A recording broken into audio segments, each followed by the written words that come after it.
प्रदेश में बारिश का कहर रुकने का नाम नहीं ले रहा है।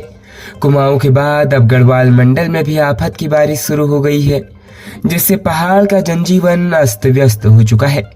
उत्तराखंड के रुद्रप्रयाग और उत्तरकाशी जनपद में गुरुवार रात से ही मूसलाधार बारिश हो रही है। रुद्रप्रयाग में जहां भारी बारिश के बाद पुल डूबने और टूटने का मामला सामने आया है, वहीं मसूरी में भी बारिश ने जमकर कहर बरपाया है। बता दें कि बीते दिनों बारिश ने कुमाऊं मंडल के नैनीताल, उधम सिंह नगर और चंपावत जनपद में जमकर कहर बरपाया था।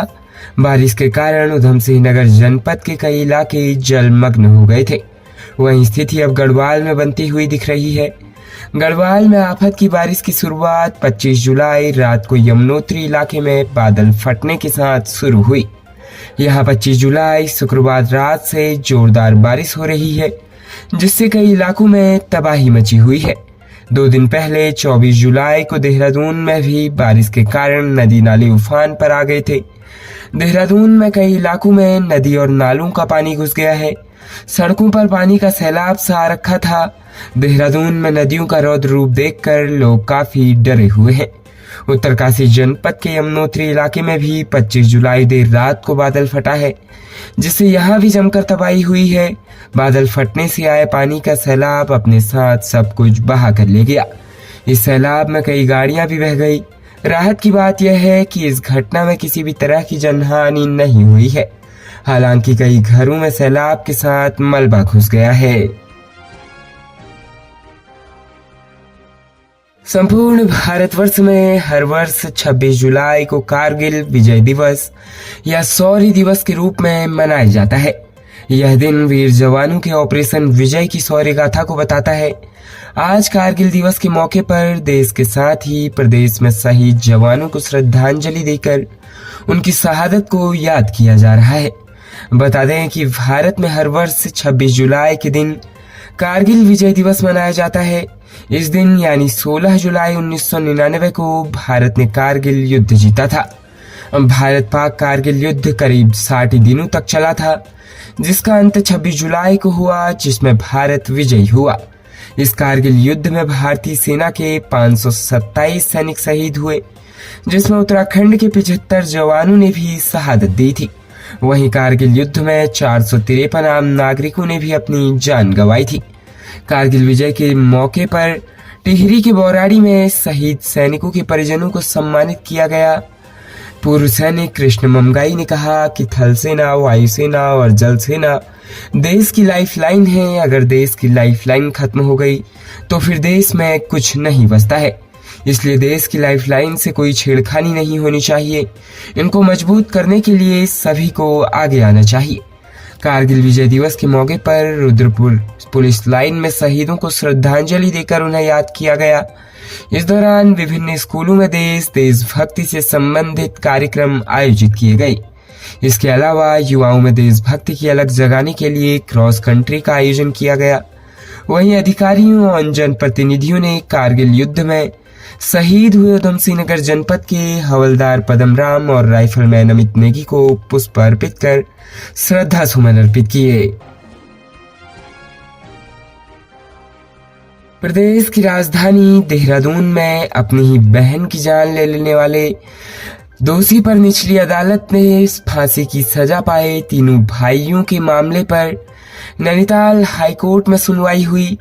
मामले को सुनने के बाद न्यायमूर्ति रविंद्र मैठाणी की खंडपीठ ने निचली अदालत से फांसी की सजा पाए कुलदीप और अरुण की फांसी की सजा को उम्र कैद में तब्दील कर दिया है, जबकि मृतका के ममेरे भाई राहुल को सबूतों के अभाव में बरी कर दिया है। दरअसल हरिद्वार के खानपुर में परिजनों की मर्जी के खिलाफ जाकर बहन ने प्रेम विवाह कर लिया था, जिस पर उसके भाइयों ने उसकी धारदार हथियारों से बेरहमी से जान ले ली थी। इस मामले में अपर जिला एवं सत्र न्यायाधीश शंकर राज ने मृतका के 2 सगे भाई समेत ममेरे भाई को दोषी मानते हुए फांसी की सजा सुनाई थी। अपने आदेश की पुष्टि करने के लिए अपर जिला एवं सत्र न्यायाधीश शंकर राज ने हाईकोर्ट को रेफरेंस आदेश भेजा था, जिस पर सुनवाई करते हुए नैनीताल हाईकोर्ट ने आरोपियों की फांसी की सजा उम्र कैद में तब्दील करने का आदेश दिया है। हरिद्वार जनपद के खानपुर थाना क्षेत्र के शाहपुर निवासी प्रीति ने वर्ष 2014 में पास के ही धर्मपुर गांव निवासी युवक ब्रजमोहन के साथ प्रेम विवाह किया था। उसके परिजन उनकी शादी के खिलाफ थे, जिसके कारण उसका मायके आना जाना बंद हो गया था। बीती 18 मई 2018 को प्रीति खानपुर थाना क्षेत्र के अब्दीपुर गांव में अपने मामा संतरपाल के घर आई थी, जहां उसकी धारदार हत्या से जान ले ली गई। मृतका के प्रति ब्रजमोहन ने उसके भाइयों कुलदीप और अरुण के अलावा मेरे भाई राहुल के खिलाफ जान लेने का मुकदमा दर्ज कराया था। राज्य उत्तराखंड के पौड़ी जनपद के बीरोखाल विकास खंड के छाछिरो गांव में दिल दहला देने वाली घटना सामने आई है, जहां शराब के नशे में धुत बेटे ने अपनी ही मां की जान ले ली। मां का कसूर बस इतना था कि उसने शराब पीने को लेकर ऐतराज जताया था, जिस पर बेटे के सिर पर खून सवार हो गया और अपनी मां की जान ले ली। वहीं इस घटना के बाद पूरे बीरोखाल क्षेत्र में सनसनी फैल गई है। अब आरोपी बेटा पौड़ी पुलिस की हिरासत में है। जानकारी के मुताबिक पौड़ी जनपद के छाछिरो गांव का अनिल ढोडियाल गुरुवार की रात शराब के नशे में धुत होकर घर आया था, जिस पर उसकी मां रामेश्वरी देवी ने नाराजगी जताई तो वो झगड़ा करने लगा। तभी जलाने वाली लकड़ी से अनिल ने अपनी मां के सिर पर वार कर दिया, जिससे उसकी मां की मौके पर ही जान निकल गई। बताया जा रहा है कि आरोपी अनिल ठेकेदारी का कार्य करता है। ग्रामीणों ने बताया कि आरोपी अनिल शराब पीने के बाद अक्सर लोगों से बहसबाजी पर उतर जाता था, इसलिए लोग ऐसी स्थिति में उससे दूरी बनाकर रखते थे। आरोपी के पड़ोसी सुरेश आनंद ने बताया कि गुरुवार की शाम अपने घर जाने से पहले वो उनके घर आया था और उनसे झगड़ने लगा। जब उन्होंने उसे समझा बुझाकर घर जाने को कहा तो रात को वापस आकर सबक सिखाने की धमकी दे गया। अब उन्होंने फोन पर हरिद्वार से अपने बेटे को बुला लिया है।